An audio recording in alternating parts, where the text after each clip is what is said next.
organized manner. So, firstly, is symbolism in politics a new or old idea? The article which we had termed Mahatma Gandhi as one of the magicians of symbolism, from his khadi to his khadi making chakra to the final map, and even the Dandi March which he had. All of those were great symbols, and we all remember them just by the mention of the words. Similarly, we see here the three generations of Gandhi family. We also see that they always follow the same attire, the same style of wearing the sari. So, symbolism in politics is actually a very old and very regularly used affair. But what has happened nowadays is symbolism has become the affair. So, people have now relied on symbolism as a direct means to reach out to the people. This can be attributed from Kejriwal, who used Main Aam Aadmi Hu, and similarly from the Anna Hazare campaign. We also see the famous series which are on politics right now also are using symbolism. Here, this is from the series House of Cards. They are using the Abraham Lincoln statue poster for promoting the campaign. And this is from Game of Thrones. She was named as the Red Heiress, and she was always seen as dressed in red. So, quick question. What form of posters or campaign would one vote for? So, if we see a politician in this format, or if we see him in this kind of format, in which case would the audience or would voters prefer him? So, even if you Google, so this photo we had to Photoshop actually, because if you Google any politician, you won't find any photo of them enjoying luxury or any extravagant photos. This is for a reason. Their media campaigns specifically take out all such photographs from online forums so that they are always seen in this light, that they are helping people, they are always going out of their ways to reach out to the audience, to reach out to the common man. That is why we can safely assume that the importance of symbolism in today's world is rising. And why is it rising? Because the number of voters has increased. The number of voters and the reach that a politician has to go to nowadays. He has to go on online forums, he has to go for public discussions, and the interaction of one-to-one person is decreasing. That is why symbolism as a tool is very important nowadays. They have to project a good image to those people who are not coming to them as well. And here the importance of appearances also takes place, the importance of postures, the importance of the posters which they are using, all of these become very important. And the article discussed how symbolism is implemented in politics. So, symbolism can be implemented in 4 of the ways, and all of these are 4 very important aspects. So, you cannot go on implementing symbolism from any one perspective. You need all the 4 together. So, the first we'll talk about is symbolic actions. These actions would correspond to how you gesture in public, how you talk to people, all of these things. Then we'll talk about rhetorical styles. Then we'll come to narratives. Narratives is how you are going to present a story or a speech to the audience. And then the importance of leader in this whole framework. So, leader is important because he is not a mute participant. He has to be actively involved, he has to act in some cases, and he has to copy some other leaders also who are doing well. So, moving on. Symbolic action via clothes. So, speaking of the first pic, this is a pic of George W. Bush. Ever since the start of the Afghan and Iraq wars, most of the public appearances of George W. Bush saw him in a military attire. This was a direct corresponding support for all the military actions and all the people who were dying on the battleground. Similarly, when we see Bhai Thakur's pic, his pic of saffron, all this using beads and trying to be like the Hinduist kind of image, was to send out an image that he was very hardline on the Hindu identity or the hardline RSS mentality who he was supporting during that time. Later on, if anyone of you remembers, he changed his attire, he came in white and the saffron went on missing totally. Same goes for Saddam Hussein. So Saddam Hussein took up this attire during the Iraq wars. In all his public appearances, he would be dressed up like a military major or someone, and he would be addressing crowd in this attire. Sonia Gandhi, having come from Italy, she never used the attire which she used to wear before entering politics. There have been many other politicians who have been lenient with attires and never gone to so much following Indian tradition, but Sonia Gandhi had to do this because BJP was always accusing her of having a non-Indian identity. So clothes as a measure to bring that symbolic identity has been used in politics a lot. Next is body postures. So this is the famous Clinton approach of I feel your pain. So whenever Clinton used to listen to people who were sobbing or someone, he used to sit like this and look at them. This was copied straight away by Tony Blair. He copied this in a manner that he used to tilt a little when he was doing it. And we see that Indian politicians have also tried similar or little distorted means of this kind of postures. So symbolism does not necessarily has to be verbal communication to the audience. It can be via body language as well. That is why we are highlighting how much important these aspects can also be. Then comes handshakes. So handshakes have always, not always, but many times been seen as a struggle between who is more powerful out of the two. So if we see this and the last pic, there is a general observation that people who are more powerful or having a more negotiation power in that relationship have their hand above, and the person who has a lesser negotiation power has their hand below.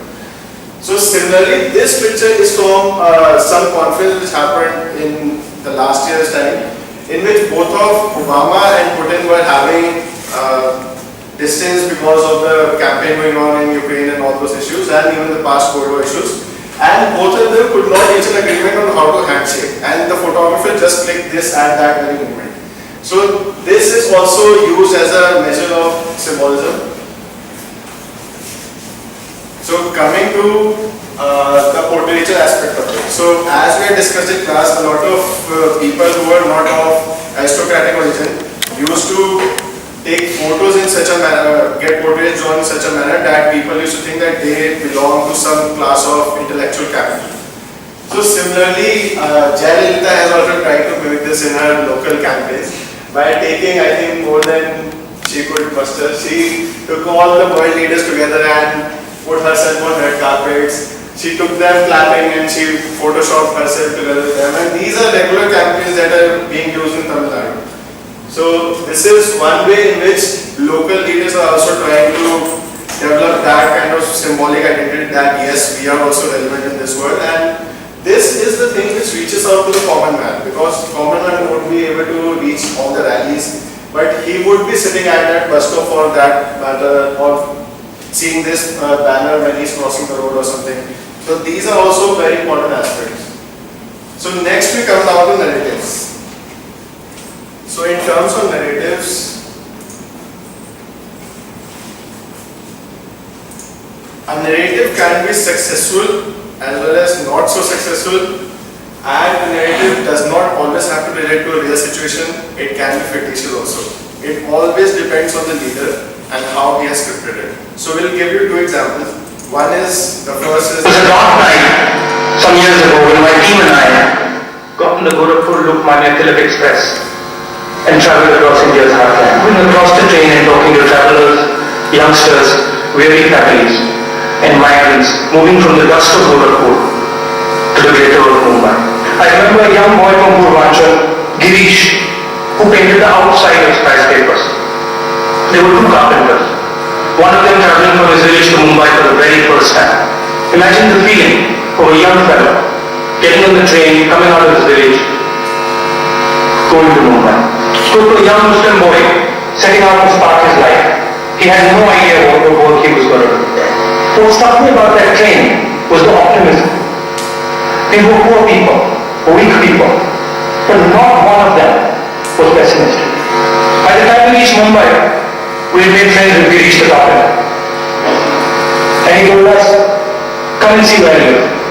And we thought, let's see what this young migrant is doing. We had a little chat. Very smart fellow, entrepreneur like all of you, except he had empty pockets. And he says, come to the chai wala. We go to the chai wala, there's 5-6 of us, and he buys us all tea. And he insisted, then they went to very. That is the spirit of this country. And the story of British exemplifies the idea of empowerment. It exemplifies the Indian worker, the Indian entrepreneur. So, Rahul Gandhi obviously made a fool of himself in this conference because he tried to relate to the entrepreneurs as the big industry hotshots that a simple chai wala is equivalent to you, and he misjudged the poverty of that person as being his entrepreneurial nature. So this is how you can make a fool of yourself. So this is how you can actually use. कभी-कभी माँ बाप को लगता है बेटा होगा तो बुढ़ापे में काम आएगा, मैं समाज जीवन में काम करने वाला इंसान। मैंने ऐसे परिवार देखे हैं, 5 बेटे हो, 5 के 5 बंगले हो, घर में 10 गाड़ियां हो, लेकिन बूढ़ा माँ बाप ओल्ड एज होम में रहते हैं, वृद्धाश्रम में रहते हैं। ऐसे परिवार में रहते हैं और ऐसे परिवार में रहते हैं जहां अकेली बेटी हो, संतान के रूप में वो बेटी अपने सपनों को बलि चढ़ाती है, शादी नहीं करती और बूढ़े माँ बाप की सेवा के लिए अपने जीवन को खपा देती है। So in both these cases, neither Modi nor Rahul Gandhi had ever met any person having lived such a situation. But they both created a situation, and one guy actually proved that and could not use it that effectively, while when the Modi was able to use even that 20 seconds very effectively. This was part of his Independence Day speech. So this is how you can actually use stories, short stories relating to random occasions, not even to any people living or non-living. You can use small stories and send out a very strong message. This is how symbolism has become ingrained in today's society. So these leaders cannot go directly to the public. They use the notion of small stories or narratives and send out a message what they stand for. So now. So another very important aspect of symbolism is the rhetoric. And again, as mentioned by an earlier group, rhetoric need not always mean just a rhetorical question.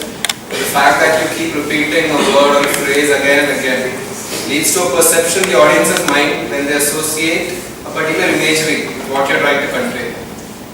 So I think the best example, so in Obama's campaign, he used the word yes we can repeatedly. Yes we can do multiple things. And what people actually come out from after experiencing his speeches, the fact that yes, Obama can do whatever, but yeah, Obama can. Rhetorical style, we have a few.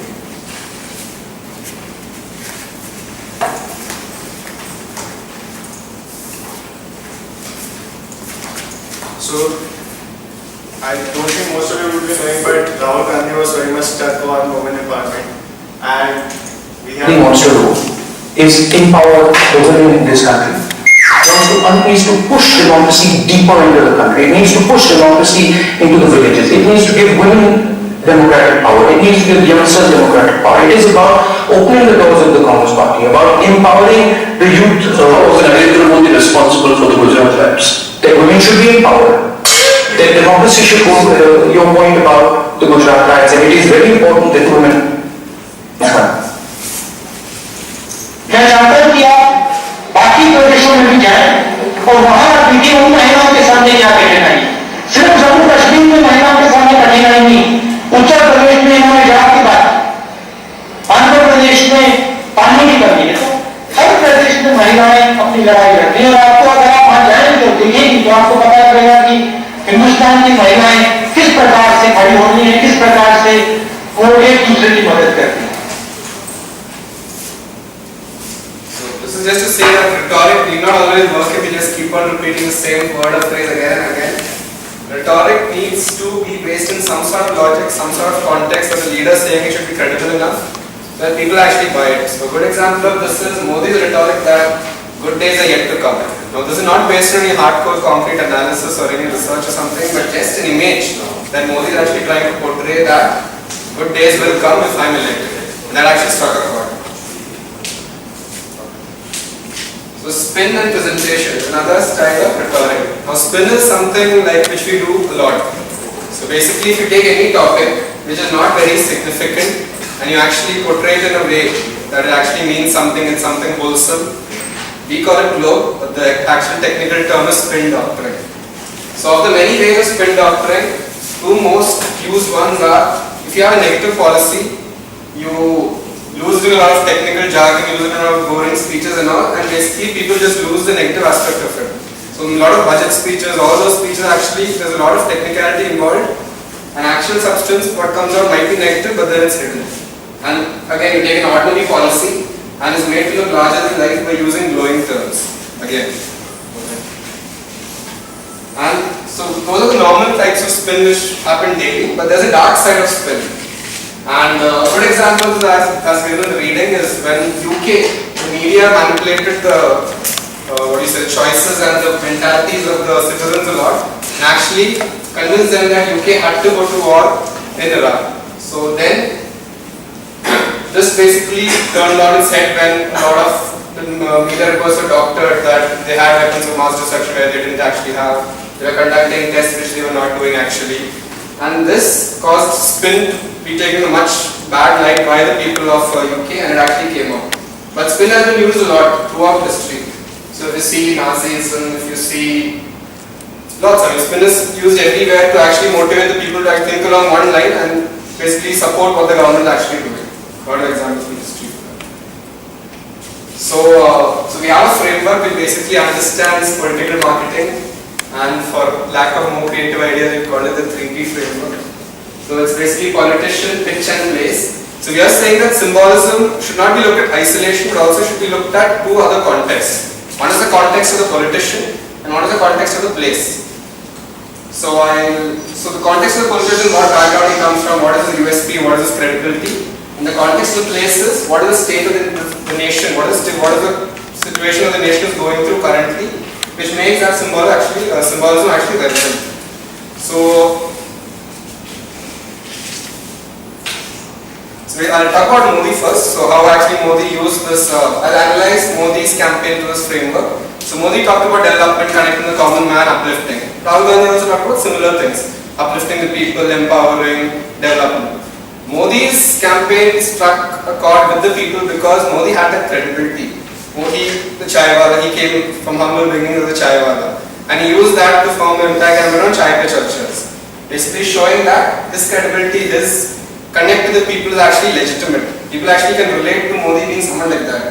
Whereas Rahul Gandhi, coming from an elite family, elite background, did not actually connect to people when he said that he understands their pain. Him going to a poor person's house and actually having food there did not actually resonate well, because many reports came out that it was a very staged, it looked very staged. So politician context is important in relation to the symbols that he is actually portraying. The country's context is important. So country was going through a lot of corruption scandals under the Congress, and Modi talked about efficiency in Gujarat. He used that model to basically give credibility to a lot of things what he was saying. The country needed at that time someone talking about corruption-free politics, efficient leadership, all that. So that is the context of the place which is important. And finally the pitch, which is basically the symbols he uses, the gestures he uses, the clothes he wears, the rhetoric he actually talks about. So all those are important.